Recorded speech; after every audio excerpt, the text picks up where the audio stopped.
Medina আমার জান, Medina আমার প্রাণ, মদিনাতে আছেন আমার জানের জান, মদিনাতে আছেন আমার জানের জান। বলেন মদিনা আমার জান, মদিনা আমার প্রাণ, মদিনাতে আছেন আমার জানের জান। ও গো মদিনা আমায় ডাকো না, বলেন ও গো মদিনা আমায় ডাকো না, তোমায় দেখার লাগি আমার মনে করে আমচান, তোমায় দেখার লাগি আমার মনে করে আমচান। মদিনা আমার জান, মদিনা আমার জান, মদিনাতে আছেন আমার জানের জান, মদিনাতে আছেন আমার প্রাণের প্রাণ। আল্লাহুম্মা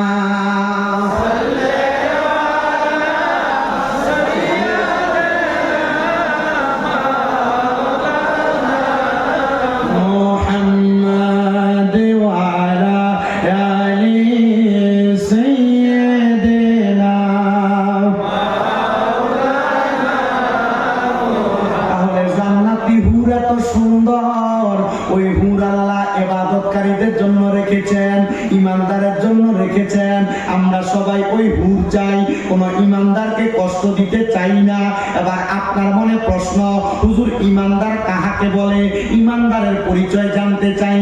আল্লাহর হাবিব সাল্লাল্লাহু আলাইহি ওয়াসাল্লাম নবীজি ইবনে মাজাহ শরীফের 303 নম্বর পৃষ্ঠার মধ্যে হাদিস বর্ণনা করে, আন আনাস রাদিয়াল্লাহু তাআলা আনহু قال قال رسول الله صلى الله عليه وسلم الا انبئكم بخياركم قالوا بلى يا رسول الله قال خياركم الذين اذا ذكر الله عز وجل। আমার নবীজি রাহমাতুল লিল আলামিন নবীজি বলতেছেন, সাহাবায়ে কেরাম ইমানদার ব্যক্তি কারা? ইমানদার ব্যক্তির পরিচয় তোমরা শোনো।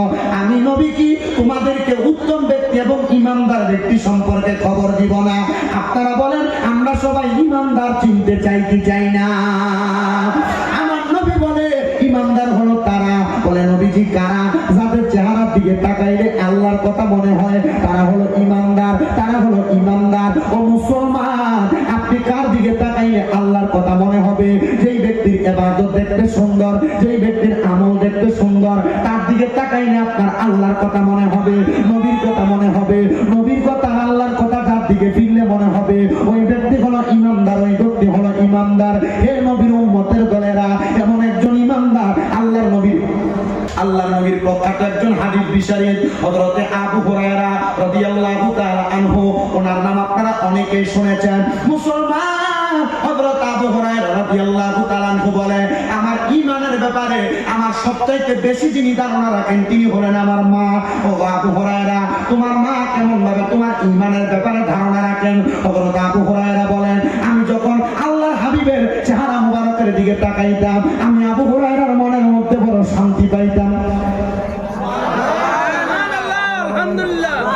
আবু হুরায়রা বলেন, আমি ইসলাম ধর্ম গ্রহণ করেছি নবীর চেহারা মুবারক দেখে।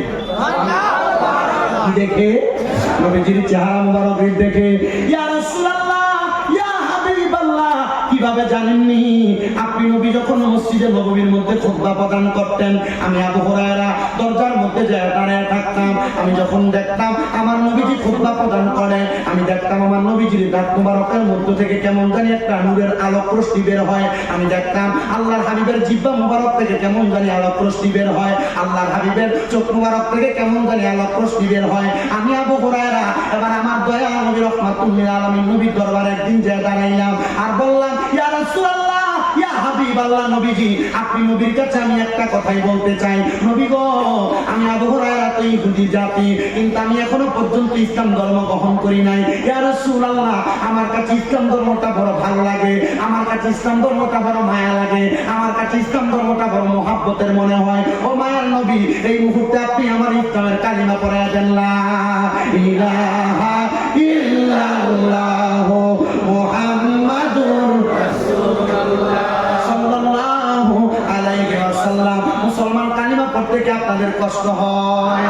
জবান খুলে আরেকবার কালিমা পড়েন, লা ইলাহা ইল্লাল্লাহু মুহাম্মাদুর রাসূলুল্লাহ সাল্লাল্লাহু আলাইহি ওয়াসাল্লাম। হযরত আবু হুরায়রা যখন কালিমা পড়লেন, নবীজির দরবারের মধ্যে শুধু মুমিন ছিল না, অনেক মুনাফিকরা নবীর দরবারে বসে থাকতেন। একজন দৌড়াইয়া হযরত আবু হুরায়রার মার কাছে বলতেছে, এরে আবু হুরায়রার মা, তোমার সন্তান তো ইসলাম ধর্ম গ্রহণ করেছে, তোমাদের ধর্মের জাত লুণ্ঠন করেছে। ইসলাম ধর্ম গ্রহণ করলে জাত লুণ্ঠন হয় না। আপনারা বলেন, ইসলাম ধর্ম গ্রহণ করলে আপনারা আমার সম্মান বাড়ায় দেয় একজন, তিনি কে? মুসলমানের দাম আছে না? ইজ্জত আছে না নাই? সম্মান আছে না নাই? মুসলমান মুসলমান মুসলমান। এবার হযরত আবু হুরায়রা নবীর দরবারে কালিমা পড়ে যখন বাড়িতে গেলেন, আবু হুরায়রা ঘরের মধ্যে প্রবেশ করবে, এমন টাইমে আবু হুরায়রার মা ঘরের দরজা বন্ধ করে ফেললেন।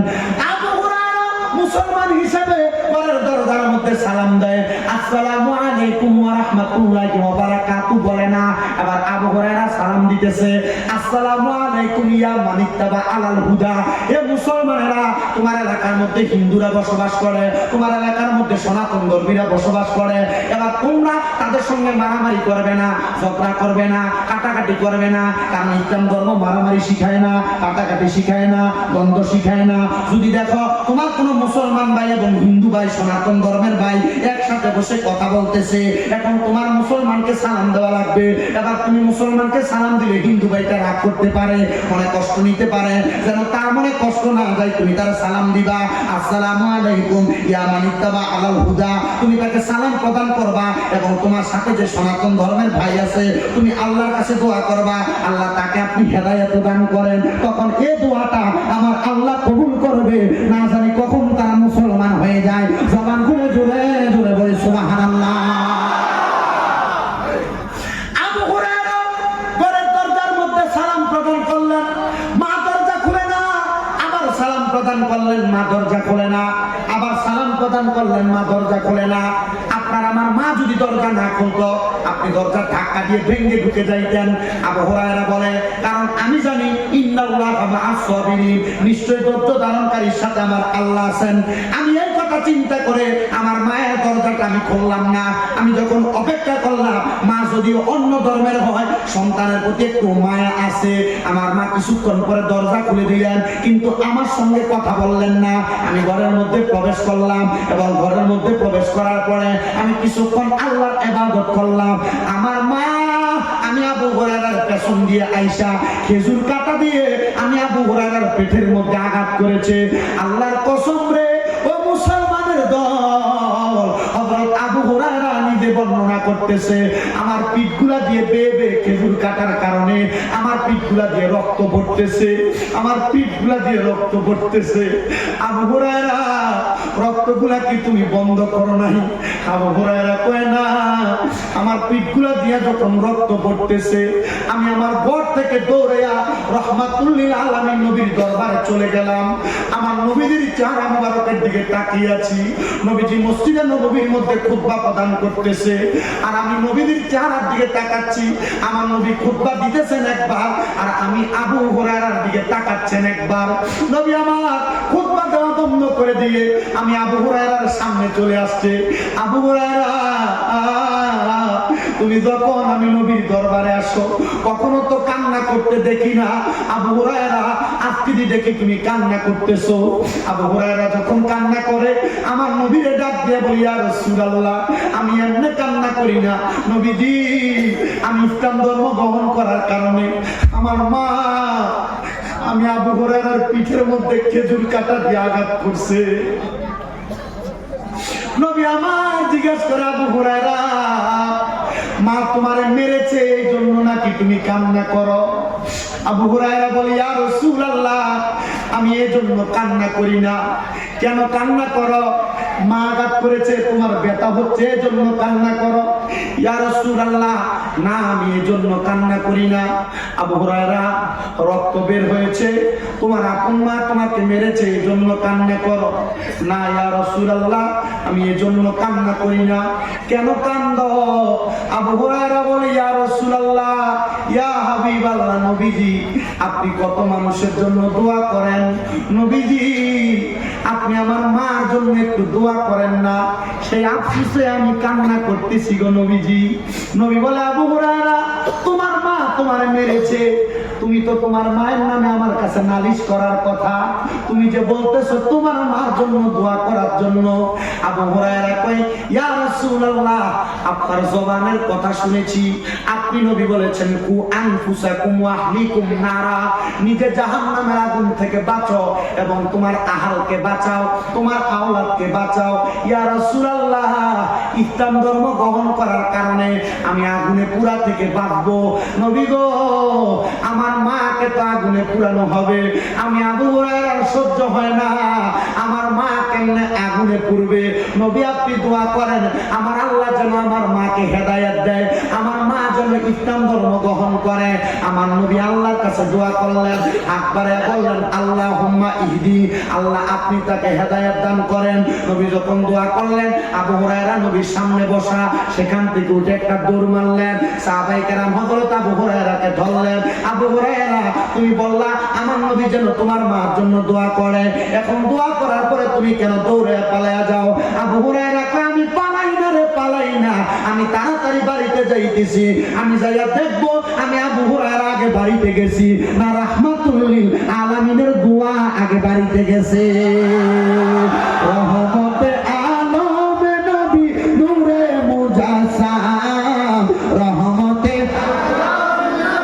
নূরে মুজাসসাম, সাহাবীরা আতর বানায় ওই নবীজির ঘাম মোবারক, সাহাবীরা আতর বানায় ওই নবীজির ঘাম। বলেন রহমতে আলম নবী নূরে মুজাসসাম, রহমতে আলম নবী নূরে মুজাসসাম, সাহাবীরা আতর বানায় ওই নবীজির ঘাম। বাবা শুনো জানো মানো কেমন আমার নবীজি, যাহার পাগল চন্দ্র সূর্য তারকারা, জীবন যাহার পাগল সূর্য তারকারা, জিও ভাই আরো শুনবানি সুন্দর কাহিনী, জান্নাতের রোমে রোমে লেখা নবীর নাম। বলেন জান্নাতের রোমে রোমে লেখা নবীর নাম।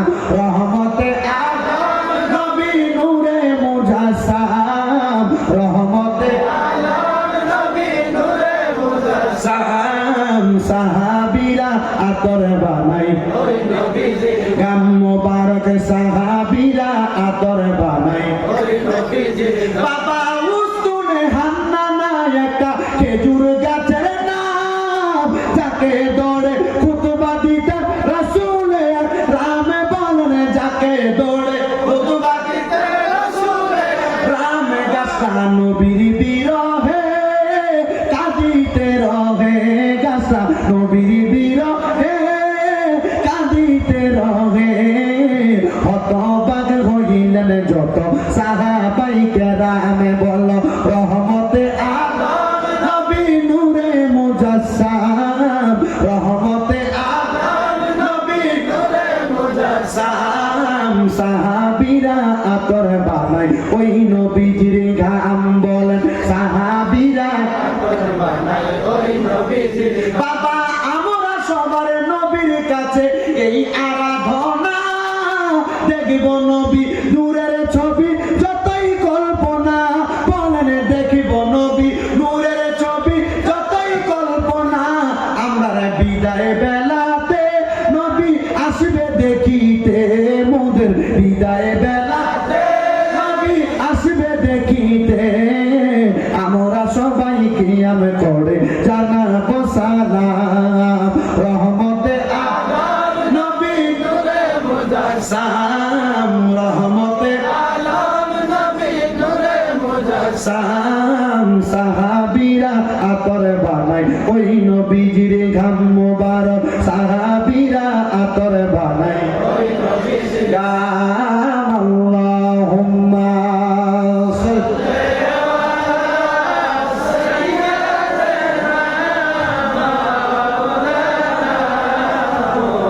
ওয়া আলা আলিহি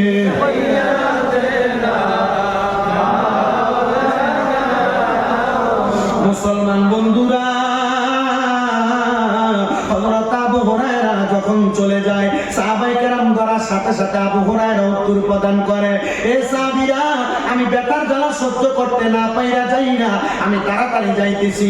আমার নবী তো আমার মায়ের জন্য দোয়া করেছে, আমি বাড়িতে যাইয়া দেখবো আমার নবীর দোয়াটা আমার বাড়িতে আগে গিয়েছে নাকি আমি আবু হুরায়রা আগে বাড়িতে গিয়েছি।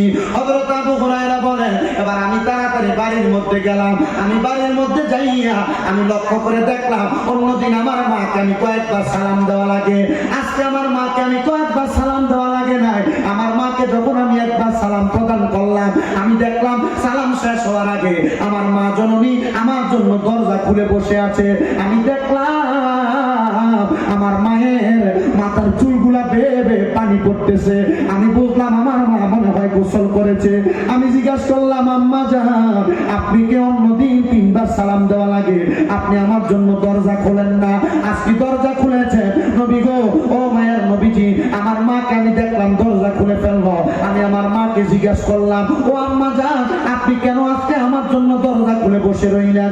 আমার মা বলেছে, আবু হুরায়রা, প্রত্যেকদিন তোমাকে আমি মারি, তুমি ইসলাম ধর্ম কেন গ্রহণ করেছো? কিন্তু তুমি আমি মাকে একবারও আঘাত করো না, আমি মারে তুমি একবারও মারো না।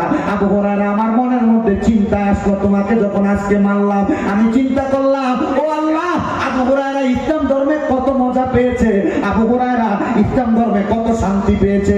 আবু হুরায়রা এত মারি, আবু হুরায়রা কোনো কথা বলে না, আমাকে উল্টে আঘাত করে না। আবু হুরায়রার মা ডাক দিয়ে কয়, আবু হুরায়রা, শুনে নাও, আমি আজকে নিয়ত করেছি আমি তোমার মুহাম্মদের কাছে কালিমা পড়ে মুসলমান হয়ে যাব।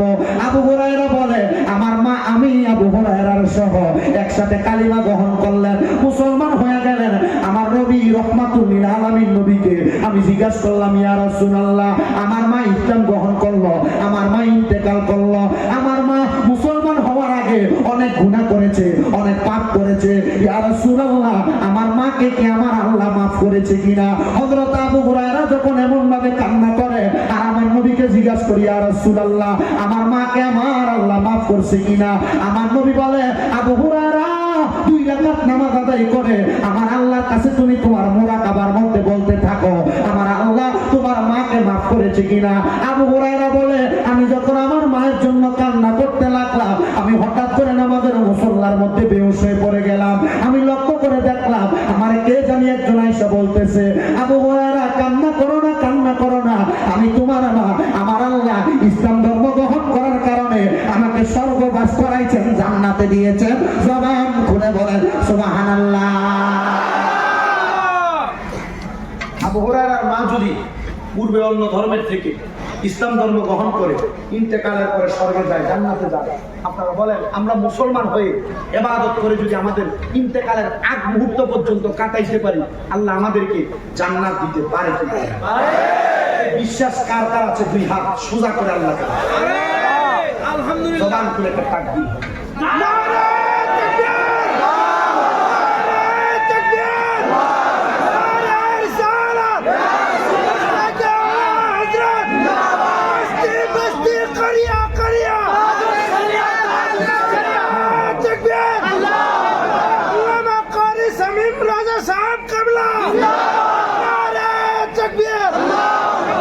মুসলমান, তাহলে চিন্তা করেন, একজন মা জননী অন্য ধর্মের থাকার পর সন্তানকে এত মেরেছে, ইসলাম ধর্ম ছাড়ে উল্টা মা জননী ইসলাম ধর্ম গ্রহণ করেছে। আপনারা বলেন আল্লাহ পাকের কাছে আমরা মুসলমান হই, আমরা যদি চাই আল্লাহ আমাদেরকে দিতে পারে কিনা? শুনেন, ধামেশক নামক একটি এলাকা আছে ইরাকের জমি, ওই এলাকায় আমাদের অনেক সম্পদশালী আছেন, এত সুন্দর একটি মাদ্রাসা, আমি টাকা চাচ্ছি না, শুধু একটু কথা বলছি শোনেন। দামেস্কের জমিনে বড় মাপের আল্লাহর ওলি, উনি আল্লাহর ওলি এখনো হন নাই, ওই আল্লাহর বান্দা দুনিয়ার জমিনে অনেক সম্পদের মালিক, কিন্তু সে যখন ঘুমাইতে যায় তার ঘুম ঠিক মতো কথা বলে। অনেক টাকাওয়ালা আছে না, যে টাকার মালিক কিন্তু ভালো করে ঘুমাইতে পারে, কি কথা বলে না, আছে কিনা? ওই আল্লাহর বান্দা সে ঠিক মতো ঘুমাইতে পারে না, কাহার নাম, তার নাম কি? ওই বান্দা যখন ঘুমাইতে পারে না, একদিন ওই এলাকার বড় ইমাম সাহেবের কাছে গিয়ে বলেন, হুজুর, আমি তো ঘুমাইতে পারি না, আপনি আমাকে বলেন না আমি ঘুমাইতে পারবো কি করলে? বলছে, আপনি যদি ঘুমাইতে চান আপনি আজকে রাত্রে আমার কাছে আসবেন, আসার পর ওযু করবেন, তারপর নামাজ পড়বেন 2 রাকাত, তারপর আপনি গিয়ে ঘুমাবেন, আপনি ঘুমাইতে পারবেন। সে ওযু করলেন, 2 রাকাত নামাজ পড়লেন, চেষ্টা করলেন একটু ঘুমানোর জন্য, কিন্তু সে পারলেন না। তাকে ওই হুজুর বললেন, বাবা আপনি যে এখানে এত সুন্দর করে ইবাদত করলেন, আপনার এটা কেন কবুল হয় না জানেন? বলে কেন? বলে অধিক পরিমাণ সম্পদের মালিক হয়েছে। কিসের মালিক? অধিক পরিমাণ কিসের মালিক? টাকার মালিক হওয়ার পর সে তার রাত্র শেষ হয়ে যায় টাকা হিসাব করতে। কথা বলেন। নবী বলছে যখন এমন অবস্থা হবে মনে করবে এটা কিয়ামতের আলামত। এটা কিসের আলামত? নবী বলছেন এমন অবস্থা হবে কিয়ামতের পূর্বে তুমি বছরের পরে যাকাত দেওয়ার মতো লোক পাবে না, যাকাত দেওয়ার মতো লোক পাবে না। যাদেরকে যাকাত দিবেন আপনি হিসাব করে দেখেন, এরাও কিন্তু মোটামুটি কিছু টাকার মালিক। আমি নিজে আমার বাংলাদেশে এগুলোর প্রমাণ পাই, হয়েছে না? অনেক লোক যে যাকাত চাইতো সে এখন যাকাত দেওয়ার উপযুক্ত হয়ে গেছে। এগুলো হচ্ছে কিয়ামতের আলামত। কিয়ামতের আগ পর্যন্ত এমন অবস্থা হবে যাকাত দেওয়ার মতো উপযুক্ত লোক পাবে না, তোমাদের সম্পদ তোমাদের কাছে পড়ে থাকবে। এমন সম্পদ হবে ওই সম্পদের পর তোমরা যখন কবরস্থানের সামনে দিয়ে যাবে, কবরস্থান চিনেন তো? কবরস্থানের সামনে দিয়ে যাবে, কবর দেখলে তোমাদের কাছে ভয় লাগবে, আর কবরের উপর তোমরা গড়াগড়ি করবে আর বলবে হায় আফসোস আমি যদি কবরবাসীর মতো হতাম। তবে তোমরা কবরের ভয়ে কথা বলবে না, দুনিয়াতে এমন ফিতনা তৈরি হবে এই ফিতনার ভয়ে তোমরা আফসোস করবে। আল্লাহর হাবিব বলছে আমি এটার জন্য বড় আফসোস করি। ওই দামেস্কের বাদশার কথা বলার আগে আরেকজন বাদশার কথা বলি। উনি এই সম্পদের হিসাবের ব্যাপারে উনি ওনার একজন মন্ত্রীকে ডাকলেন, আরেকজন প্রজাকে ডাকলেন, ডাক দিয়ে মন্ত্রীকে বললেন মন্ত্রী তোমাকে আমি 500 রুপি দিলাম, তুমি এটা তোমার কাছে রেখে দাও। আর প্রজাকে বললেন তোমাকে আমি মাত্র 5 রুপি দিলাম, এটা তুমি তোমার কাছে রাখো। তোমরা একজন 500 রুপি আরেকজন 5 রুপি একজন একজন করে খরচ করবা, আগামীকালকে আসরের নামাজের সময় আমার কাছে তোমরা এটা হিসাব দেওয়া। কি দেওয়া লাগবে? আপনারা কি আমার কথা বুঝতেছেন? আমার কথা বুঝতে অসুবিধা হচ্ছে না? আমার কথা বুঝতে অসুবিধা হচ্ছে না তো? এবার সরাসরি বাংলা কথা বুঝতেছেন তো? আমি আপনাদের অসমীয় ভাষাটা যদিও বলতে পারি না, তবে আপনাদের কথাগুলো বুঝি, আমার কাছে ভালো লাগে। যে রেহান ভাই দেখলাম ওনার মেয়ের সাথে ছোট্ট একটা বাচ্চা খুব সুন্দর করে কথা বলছে, ও মেয়েও তার সাথে কথা বলছে, আমার কাছে খুব ভালো লেগেছে এটা, আলহামদুলিল্লাহ। আবার আপনারা একজন আরেকজনের সাথে কথা বলেন, ভালো লাগলো। গতকালকে ধলাই গেলাম, ধলার মাহফিলে দেখলাম তারা খুব সুন্দরভাবে কথা বলে, তাদের আচরণ আলহামদুলিল্লাহ খুবই সুন্দর লাগলো। আবার আজকে যারা প্রচার করতে মাইকিং করতে গেল এদের সাথে আমার যে কি বলে নদীর পাড়ে দেখা হলো, মাশাআল্লাহ খুব ভালো লাগলো। মাশাআল্লাহ আপনাদের ব্যবহার আচরণ খুব সুন্দর, আল্লাহ যেন কবুল করে, আমিন করে। আমিনের আমাদের বোঝা যাচ্ছে যে স্বামী ব্রাদার তুমি মাইক ছেড়ে দাও, আমরা এখন আর শেষ করে ছেড়ে দিব, শেষ করে ফেলবো। আচ্ছার ঘটনাটা শুনতে চান আপনারা? ওই ঘটনা থেকে শিক্ষা গ্রহণ করে জীবনে বাস্তবায়ন করবেন ইনশাআল্লাহ। আল্লাহ কবুল করেন, জোরে পড়েন আমিন, জোরে পড়েন আল্লাহুম্মা আমিন। আচ্ছা তার মন্ত্রীকে দিলেন কত রুপি? কত?